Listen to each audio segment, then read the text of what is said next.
Oi,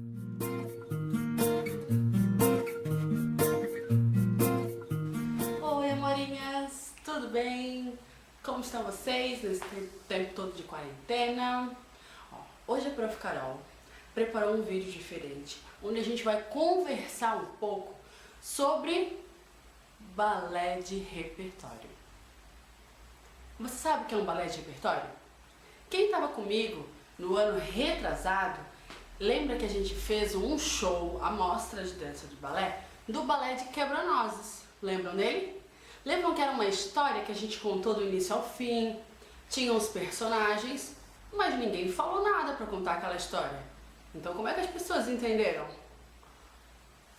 Tudo através do balé, da dança e das expressões dos bailarinos, expressões faciais e corporais, como a expressão de felicidade, a expressão de medo e assim por diante, não é?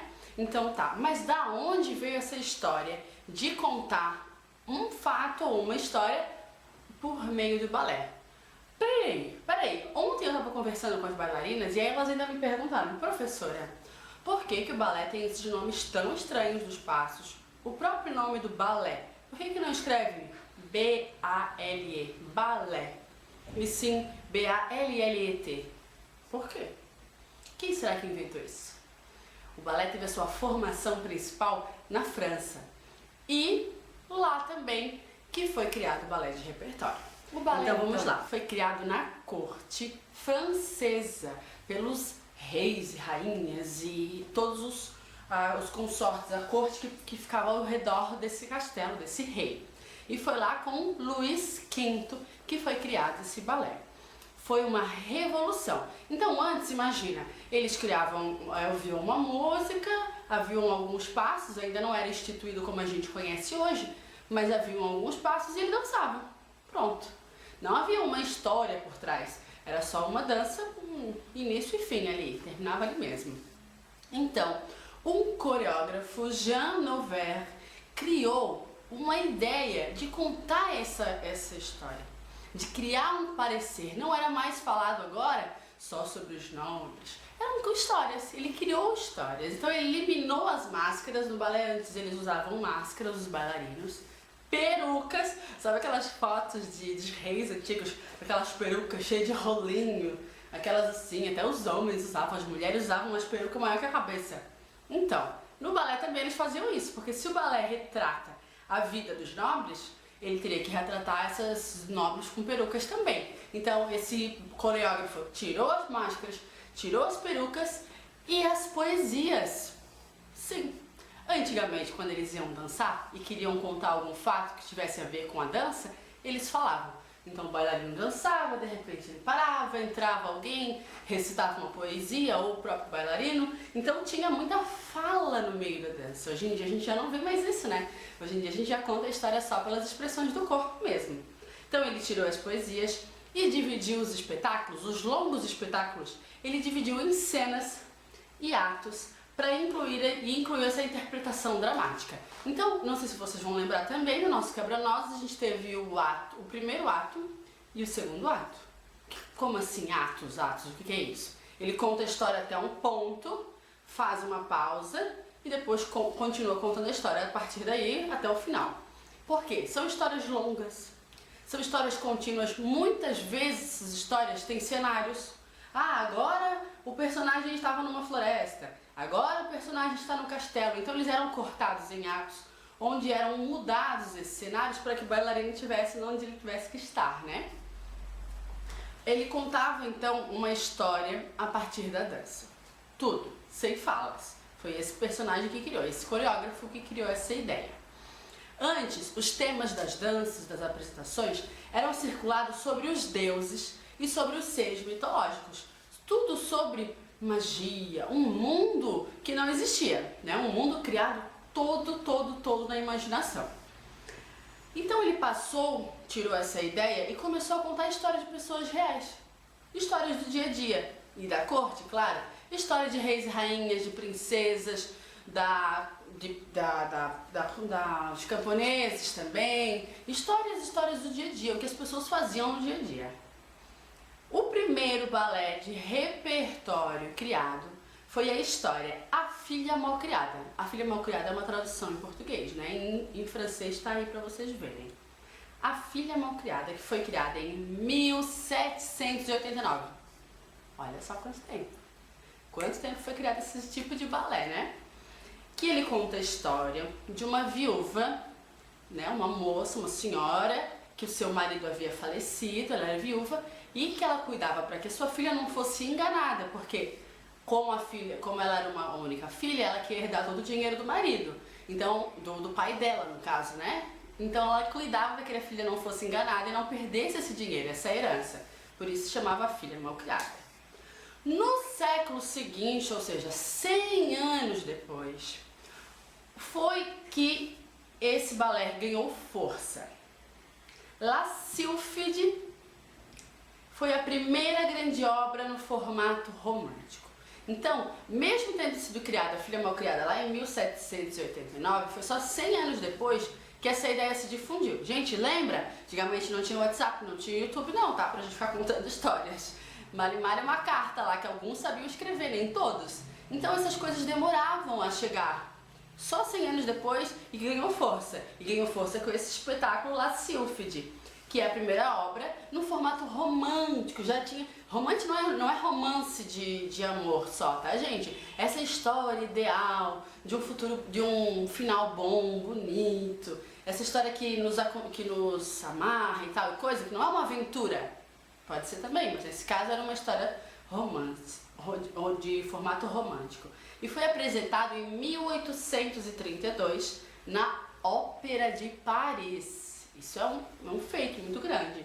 Que inovou, olha lá, sabe o que eles colocaram nesse novo formato de balé de repertório? Uma coisa que não tinha antes.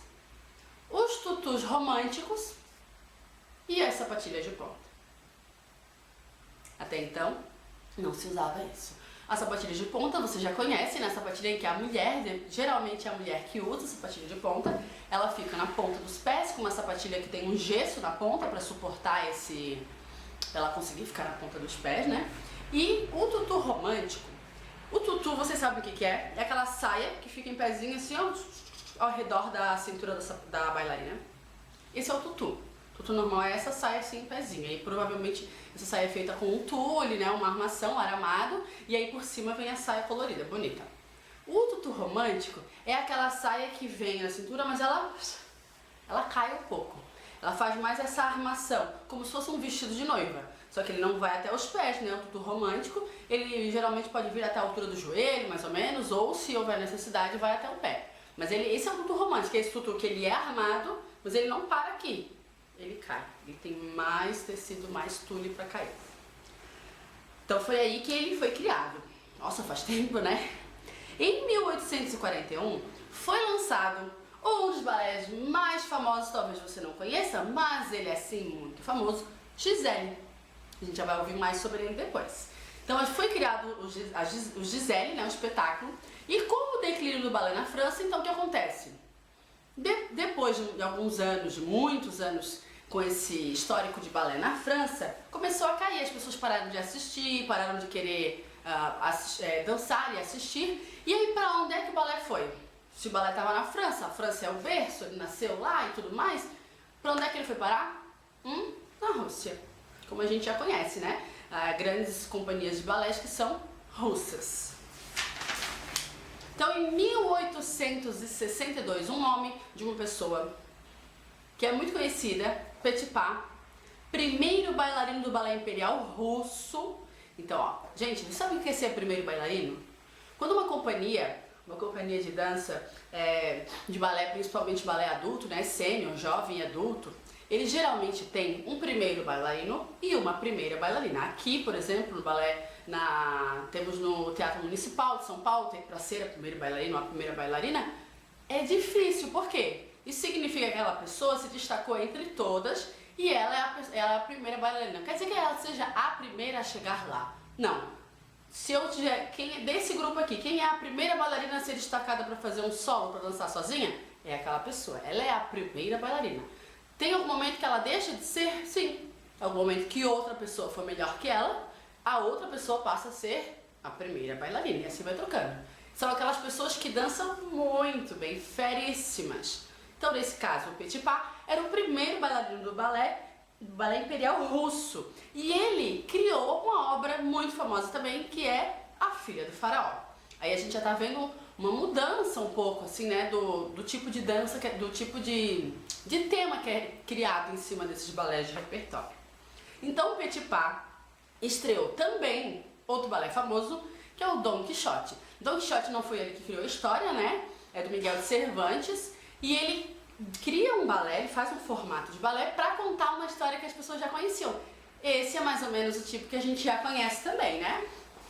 Então começou a criar essa história de já pegar uma história escrita e transformar ela num balé sem falas. Então foi isso que o Petipa fez, pegou a história do Miguel de Cervantes e transformou ela num balé que ficou muito famoso. Se vocês não conhecem a história de Dom Quixote, a gente também vai conversar com ela sobre ela depois. Então Petipa fez uma dupla com outra pessoa, ó, talvez vocês não conheçam, mas é muito famoso, principalmente no mundo do balé, que é o Tchaikovsky. Gente, o Tchaikovsky, aquele, não lembro? Tá. Então o Petipa e Tchaikovsky, eles iniciaram uma dupla, uma parceria, né, que começou com, a primeira história foi o Lago dos Cisnes, que é muito famoso também, tem várias adaptações.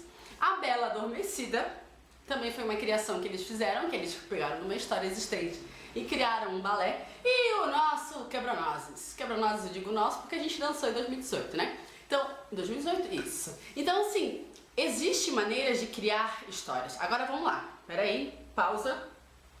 Qualquer balé em sequência pode ser entendido como um balé de repertório? Não é bem assim. Por exemplo, que nem ano passado o nosso grupo de dança criou a história da Alice no País das Maravilhas. Mas ele não é um balé de repertório, ele não foi escrito por alguém. Entende? Ele não foi pensado por alguém. Por exemplo, as músicas que são tocadas nos balés, principalmente nesses balés assim que a gente está falando, não é uma música criada aqui na minha sala, né? É uma música criada por alguém, um espetáculo. Ele é criado musicalmente também. Existem músicos. Existe uma orquestra, o cara lá tocando violino, o outro tocando um trompete. Existem o maestro regendo. E nisso, abaixo, ao lado, assim, né? Um pouco abaixo, na frente do palco. Em cima do palco tem a bailarina, aí tem o cenário, aí tem um bom povo. A gente conversou sobre isso quando a gente fez o nosso, que tem a bailarina dançando, aí do lado dela tem a mãe dela, aí do lado do outro lado tem as amigas, várias pessoas no palco. Como assim, esse monte de gente no palco? O que eles estão fazendo? Eles são figurantes. Em algum momento eles dançam, em algum momento eles ficam parados, porque quando a gente está conversando na vida real, a gente também fica ao lado da pessoa, né? Normal isso. Que nem quando a gente fez aquele final ano passado, que era o julgamento da Alice, que tinha um povaréu dentro do palco, em cima do palco. Tinha a Alice, tinha a rainha, tinha o coelho, tinha as cartas, tinha as roseiras, tinham também o chapeleiro e a lebre, tinha muita gente em cima do palco. Todo mundo dançando a mesma coisa. Abriu, girou. Não é exatamente. Cada um tá dançando uma coisa, mas eles todos compõem uma cena, como se fosse uma cena de um filme, sem fala. Um filme só dançado. Entenderam? Então, assim, esse não é um balé de repertório, como eu falei, existem balés de repertório, existe uma lista vasta de balés de repertório que já foram criados nessa vida. E a gente vai dar uma olhada agora na história de uns principais. Por exemplo, o Quebra-Nozes a gente vai pular, porque a gente já trabalhou o Quebra-Nozes no outro ano. Quem tiver interesse, vai lá no YouTube da Prof. Carol, no canal Prof. Carol Azevedo, dá uma olhada no espetáculo, é bem lindo, bem legal. Mas como a gente já trabalhou exaustivamente em cima disso, não vou usar ele. Mas vamos conhecer a história de outros balés que também são muito famosos, mas que talvez a gente não conheça. Então, tá na hora de conhecer. Vamos lá? Vamos começar? Então, pra gente conhecer alguns balés de repertório, ter uma ideia do que é, eu separei aqui 5. Sim, são muitos, tá? Eu separei só 5 para vocês terem uma ideia. Por exemplo, vamos começar. O balé chama Giselle, que é um dos balés mais famosos que foi criado.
conta a história de uma humilde camponesa que morre depois de uma desilusão amorosa.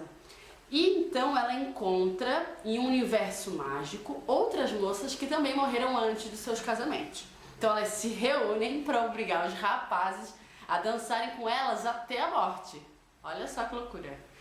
E mais quando chega a vez desses seres dançarem com o amado da Gisele, ela desiste de tudo e salva ele, não deixa ele morrer, dançar até a morte. É um balé trágico, né? Uma história trágica, mas com danças belíssimas, vocês vão ver. Outro balé bem famoso também, que foi o que eu falei, foi A Filha do Faraó, que, como vocês imaginam, acontece no Egito.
E ele foi reconstruído porque ele não fez muito sucesso e depois se perdeu no tempo, e ele foi reconstruído muito perto do original dele mesmo. Ele conta a história da filha do faraó, que se chama Aspícia, e um jovem arqueólogo que se chama Taor. Esse jovem arqueólogo, na verdade, ele estava investigando, arqueólogo aquelas pessoas que vão investigar coisas antigas, estava lá investigando, e ele encontra Aspícia e ela transforma ele num egípcio. Eles são do Egito, né?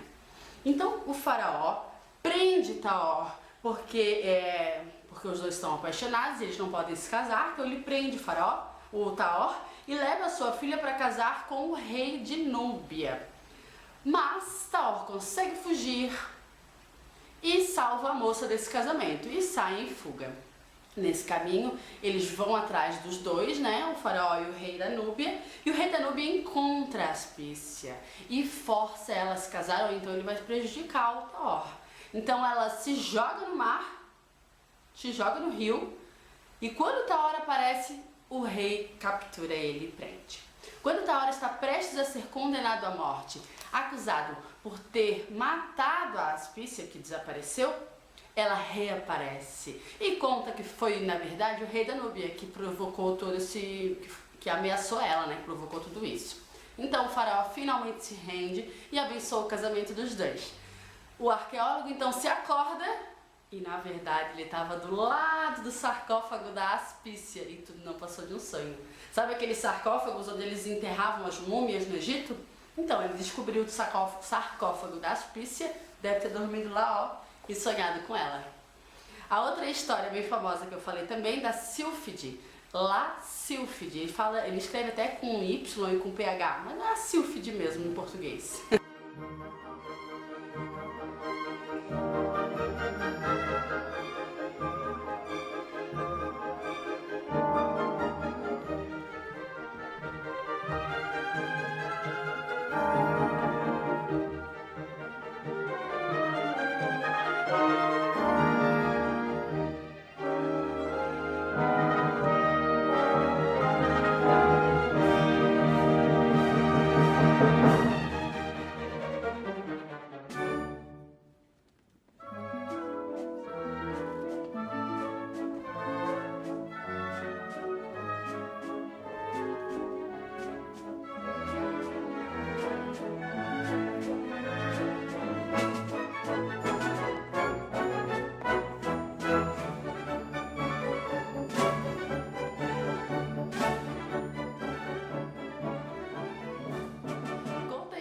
história de um escocês, então lá na Escócia, lá no Reino Unido, chamado James, que é comprometido com uma moça, mas se apaixona pela Sylphide. Sylphide é uma fada que só ele enxerga, então ninguém mais vê a Sylphide, só o James que enxerga a Sylphide.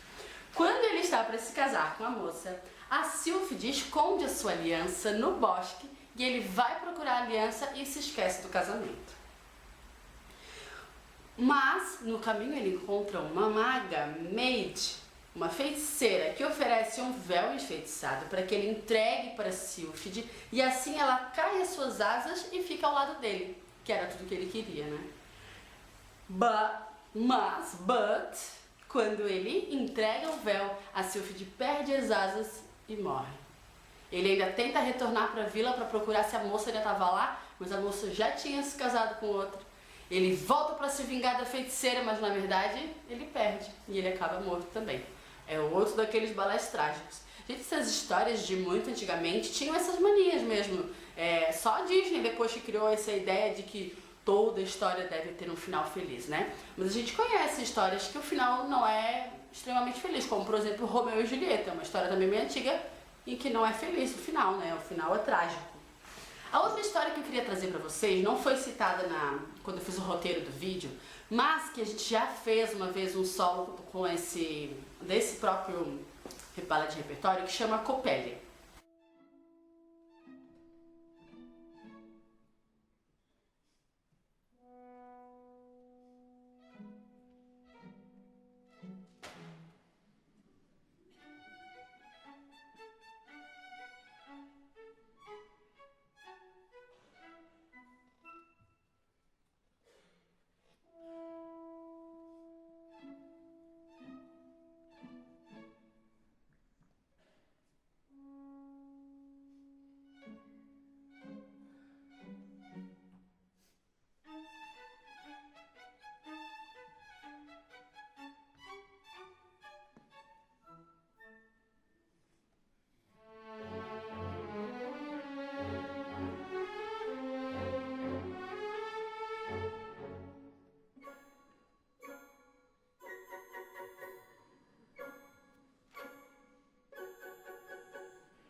Coppelia. Então é assim, a história da Svanilda, que era uma moça, que era noiva do Franz. Mas o Franz estava encantado por uma outra moça que ele via da janela da casa do Dr. Coppelius. E ele mandava beijos, e ele mandava cartas, e ele mandava flores, e ela, nem dava a mínima para ele. Quando a Svanilda descobriu, ficou doida com o Franz. Eles conversaram, mas resolveram se acertar. A moça, Svanilda, ela então invade a casa do Dr. Coppelius para descobrir quem era essa moça que ficava lá na janela. E descobre que na verdade a Coppelia era uma boneca. O Dr. Coppelius, ele tinha vários bonecos. Então a Svanilda troca de roupa com a Coppelia e fica lá na janela, fingindo que ela é a boneca. O Dr. Coppelius faz magias tentando fazer com que os bonecos ganhassem vida. E de repente, a Coppelia, que é a Svanilda, começa a dançar. Então ele acha que conseguiu, mas na verdade, de repente, todo mundo descobre que era uma farsa, que era a Svanilda, não era uma boneca.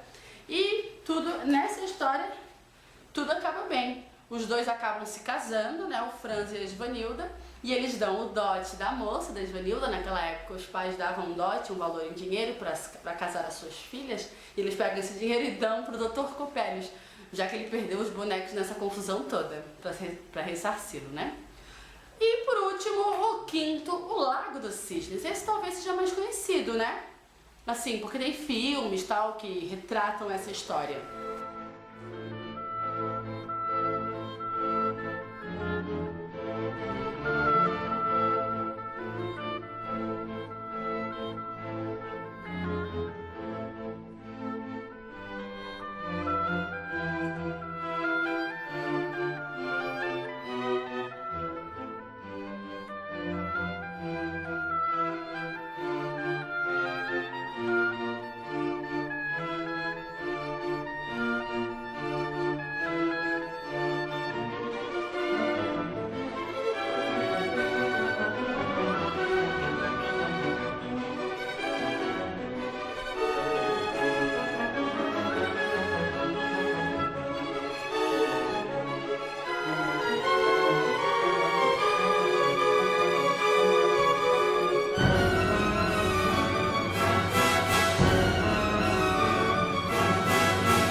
Cisnes é o seguinte: era aniversário do príncipe Siegfried e a rainha oferece um baile onde ele deve escolher uma esposa. Quando ele sai do baile, o príncipe fica enfeitiçado por uns cisnes que estão nadando num lago ali perto e decide caçá-los. Mas o lago pertence ao mago Hrothgar, que transformou, na verdade, a princesa Odete e suas amigas em cisnes. Então elas são cisnes e só à noite viram gente. Quando o sol nasce, elas voltam a ser cisnes e voltam para o lago. Somente poderia ser libertada dessa magia se um homem a amasse. Siegfried jura que a ama e que quer tirar o feitiço. Mas quando ele retorna para o castelo, a mãe dele, a rainha, recebe um nobre cavalheiro e sua filha, que são iguais, que a filha é igual a Odete que ele conheceu. Mas na verdade é tudo uma farsa. Eles são o mago Hrothgar e a filha dele, a Odile.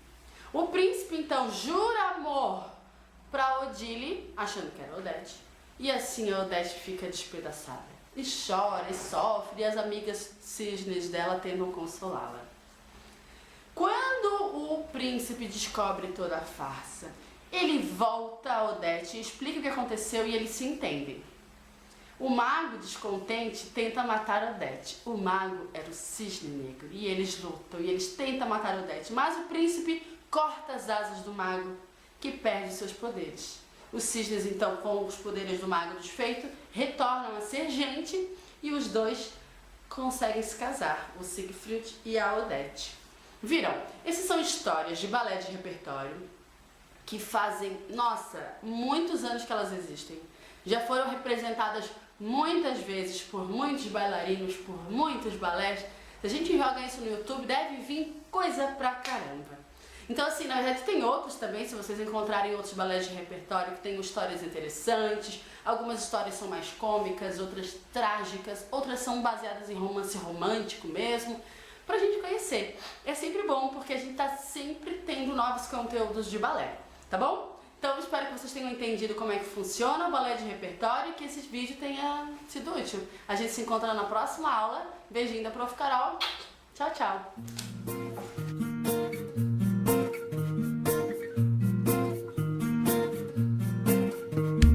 Procurando bem